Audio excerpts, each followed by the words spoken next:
Water is the lifeblood of our planet. It sustains all living things and shapes our landscapes. This precious resource is constantly in motion.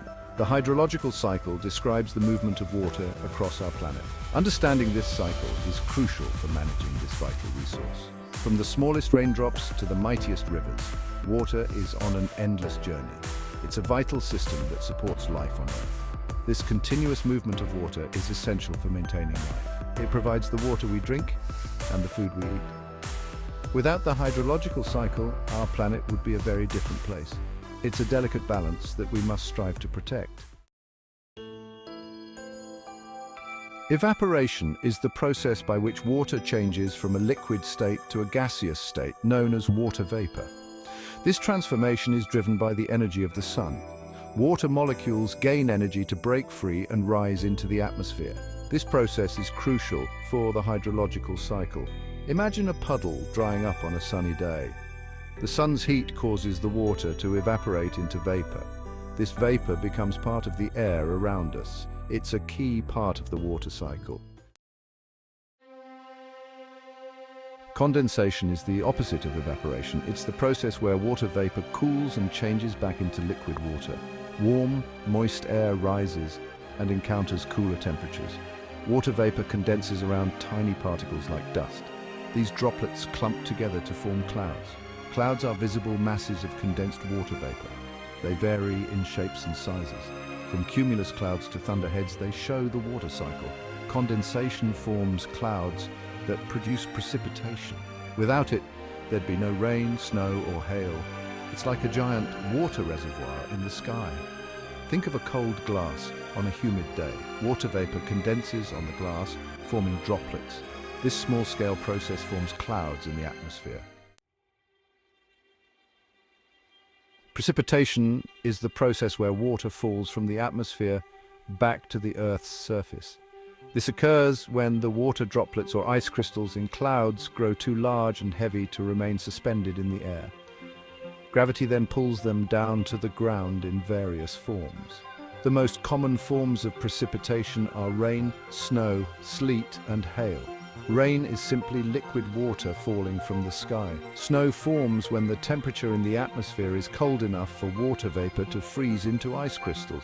Sleet is a mixture of rain and snow, while hail consists of balls of ice that form in thunderstorms. Each type of precipitation plays a role in the water cycle. The amount and type of precipitation vary greatly depending on location and climate. Some areas receive abundant rainfall, while others experience long periods of drought. The distribution of precipitation is a key factor in shaping ecosystems and influencing human activities. Precipitation is vital for replenishing water sources on the Earth's surface. It fills rivers, lakes, and oceans, and provides the water that plants and animals need to survive. It's a crucial link in the continuous cycle of water. Section 5. Collection. Gathering in rivers, lakes, and oceans. Collection is the process where water that has fallen as precipitation gathers in various locations on the Earth's surface. This can include rivers, lakes, oceans, and even smaller bodies of water like puddles and streams. This collected water then becomes a source for evaporation, continuing the hydrological cycle. The process of collection is like nature's way of gathering and storing water. Rivers act as channels, carrying water from higher elevations to lower elevations, eventually reaching the ocean. Lakes serve as reservoirs, storing water for extended periods.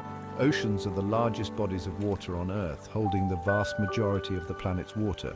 The distribution of collected water is not uniform across the globe. Some areas have abundant freshwater resources, while others face water scarcity. This unequal distribution has significant implications for human societies and ecosystems. The collected water also plays a vital role in supporting aquatic life. Rivers, lakes, and oceans provide habitats for a vast array of plants and animals. These aquatic ecosystems are intricately connected to the hydrological cycle. Section 6. Infiltration and groundwater, the hidden reservoir. Not all precipitation flows directly into rivers, lakes, or oceans. Some of it seeps into the ground, a process known as infiltration. This infiltrated water replenishes groundwater supplies, which are stored in underground aquifers. Aquifers are layers of rock and soil that can hold significant amounts of water. They act as natural underground reservoirs. Groundwater is an essential source of fresh water for many communities. It's often used for drinking water, irrigation, and industrial purposes. Understanding groundwater flow and recharge rates is crucial for sustainable water management. The rate of infiltration depends on factors like soil type and vegetation cover. Sandy soils allow for greater infiltration than clay soils. Areas with dense vegetation also tend to have higher infiltration rates. These factors influence how easily water can penetrate the ground. Groundwater plays a crucial role in maintaining stream flow during dry periods. It slowly releases water into rivers and streams, helping to sustain aquatic ecosystems even when there is little rainfall. It's a vital component of the hydrological cycle. Section 7. Transpiration, water's journey through plants. Plants also play a significant role in the hydrological cycle through a process called transpiration. Transpiration is the release of water vapor from plants into the atmosphere. Plants absorb water through their roots and then release it through tiny pores on their leaves called stomata. This process is like plants breathing out water vapor. Transpiration contributes to atmospheric moisture and can influence local weather patterns. In densely vegetated areas, transpiration can be a significant source of water vapor in the air. This process helps to regulate temperature and humidity. The rate of transpiration depends on factors like temperature, sunlight, and wind speed. On hot, sunny, and windy days, plants transpire more water than on cool, cloudy, and calm days. These factors influence how quickly water can evaporate from plant leaves. Transpiration is an essential part of the water cycle, connecting the land surface to the atmosphere. It's a vital process that helps to regulate the Earth's climate and support plant life. Section 8. The hydrological cycle's impact on ecosystems. The hydrological cycle is essential for maintaining the health and functioning of ecosystems around the world. It provides the water that plants and animals need to survive, shapes landscapes, and influences weather patterns. From lush rainforests to arid deserts, the water cycle plays a crucial role in shaping the characteristics of different environments. In rainforests, the abundance of rainfall supports a high diversity of plant and animal life. In deserts, the scarcity of water limits the types of organisms that can survive. The water cycle is a key factor in determining the distribution of life on Earth. The cycle also influences the availability of nutrients in ecosystems. Water carries essential nutrients from the soil to plants and animals. It also helps to break down organic matter, releasing nutrients back into the environment. This nutrient cycling is essential for maintaining healthy ecosystems. Changes in the hydrological cycle, such as droughts or floods, can have significant impacts on ecosystems. These extreme events can disrupt plant and animal communities, alter landscapes, and affect the availability of resources. Understanding these impacts is crucial for managing and conserving ecosystems. Section 9. Human influence on the water cycle.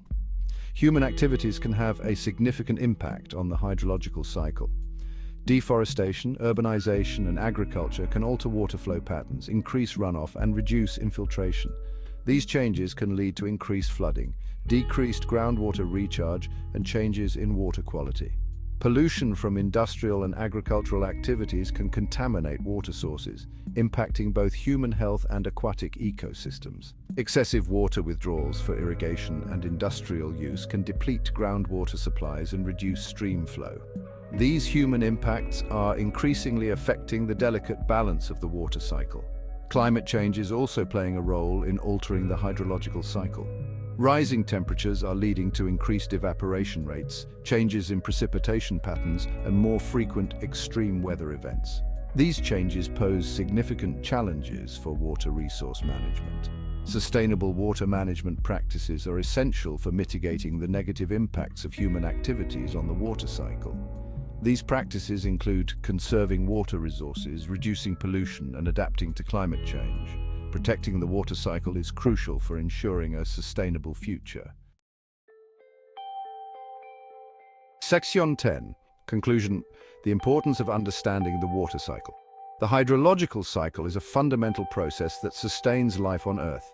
It connects the atmosphere, land, and oceans in a continuous loop, transferring water and energy across the globe.